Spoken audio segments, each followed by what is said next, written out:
Ready to ride the Pepe wave? Let's dive into buying Pepe Coin using your Coinbase wallet. First, you'll need Ethereum, the fuel for this crypto rocket. Tap the Buy button on your Coinbase wallet home screen. Select Ethereum, or ETH. This is what you'll use to swap for Pepe. Choose your preferred payment method and enter the amount of ETH you want to purchase. Follow the on-screen prompts to complete your transaction. Once you have ETH in your wallet, tap the browser icon. It often looks like for squares or a globe. This opens the decentralized app browser.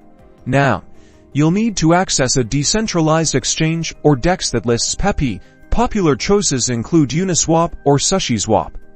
Type the DEX URL into the browser or select it from the popular choices. Connect your Coinbase wallet to the DEX. In the DEX, select ETH as the token you're paying with.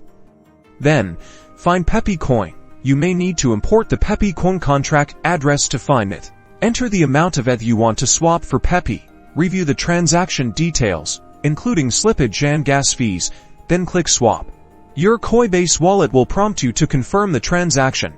Review everything carefully, especially the gas fees, and then authorize the transaction. After the transaction is confirmed, your Pepe coins will appear in your Coinbase wallet. Tap on the Pepe Coin asset to view transaction details and manage your holdings. Congratulations, you are now the owner of Pepe Coin.